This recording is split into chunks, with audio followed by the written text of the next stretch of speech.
অবশেষে সব বেসরকারি শিক্ষা প্রতিষ্ঠানের কমিটি বাতিল করা হলো। এই সংক্রান্ত বিভিন্ন রকম পত্র-পত্রিকা বিভিন্ন রকম প্রতিবেদন প্রকাশ করে আপনারা যেটা স্ক্রিনে দেখতে পাচ্ছেন। এটা এমপিভুক্ত সহ সকল বেসরকারি শিক্ষা প্রতিষ্ঠানের শিক্ষক এবং কর্মচারীদের জন্য দারুণ সুখবর হতে চলেছে। এই সংক্রান্ত বিস্তারিত তথ্য জানাবো আজকের ভিডিওতে। প্রিয় ভিউয়ার্স, আজকে নতুন ভিডিওতে সবাইকে স্বাগত জানাচ্ছি।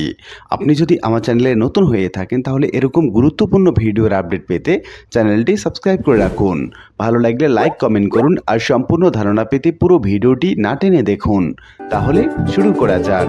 এই সংক্রান্ত একটি প্রতিবেদন দৈনিক শিক্ষা .com প্রতিবেদন প্রকাশ করে এবং এই সংক্রান্ত একটি প্রজ্ঞাপনও জারি করে শিক্ষা মন্ত্রণালয়। আপনারা যেটা স্ক্রিনে দেখতে পাচ্ছেন, এখানে বলা হচ্ছে জাতীয় বিশ্ববিদ্যালয় অধিভুক্ত দেশের সব বেসরকারি কলেজ এবং শিক্ষা প্রতিষ্ঠানের বর্তমান গভর্নিং বডি এবং অ্যাডহক কমিটি বাতিল করা হয়েছে। এসব শিক্ষা প্রতিষ্ঠানের অ্যাডহক কমিটির সভাপতি এবং বিদ্যুৎসাহী সদস্য মনোনয়নের জন্য স্নাতক পাস 3 জন শিক্ষানুরাগী ব্যক্তির নাম প্রস্তাব করতে বলা হয়েছে। বৃহস্পতিবার 29 আগস্ট জাতীয় বিশ্ববিদ্যালয় ওয়েবসাইটে এই সংক্রান্ত প্রজ্ঞাপন জারি করা হয়েছে। প্রজ্ঞাপনে বলা হয়েছে, ঢাকা বিভাগীয় কমিশনার কার্যালয় শিক্ষা এবং আইসিটি শাখা থেকে জারি করা 27 আগস্টে চিঠির নির্দেশনা বাস্তবায়নের লক্ষ্যে জাতীয় বিশ্ববিদ্যালয় অধিভুক্ত বেসরকারি কলেজ শিক্ষা প্রতিষ্ঠানগুলোর বর্তমান গভর্নিং বডি এবং অ্যাডহক কমিটি বাতিল করা হলো। এতে আরও বলা হয়, কলেজ বা শিক্ষা প্রতিষ্ঠানগুলোর একাডেমিক বা প্রশাসনিক কার্যক্রম সুষ্ঠুভাবে পরিচালনার স্বার্থে অধিভুক্ত বেসরকারি কলেজ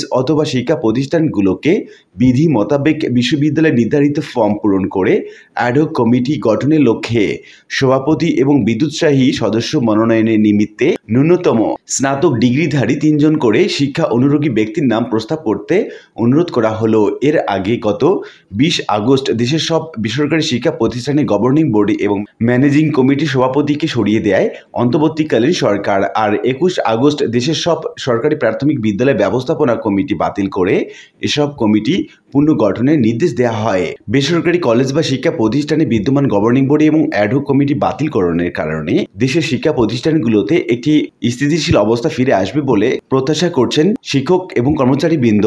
এটা শিক্ষক এবং কর্মচারীদের জন্য একটি দারুণ সুখবর। আশা করি বিষয়টি বুঝতে পেরেছেন। আর আজকের ভিডিওটি এ পর্যন্তই। আশা করি ভিডিওটি আপনাদের ভালো লেগেছে। ভিডিওটি ভালো লাগলে লাইক কমেন্ট করতে ভুলবেন না। দেখা হবে অন্য কোনো ভিডিওতে। সে পর্যন্ত সবাই ভালো থাকবেন। ধন্যবাদ।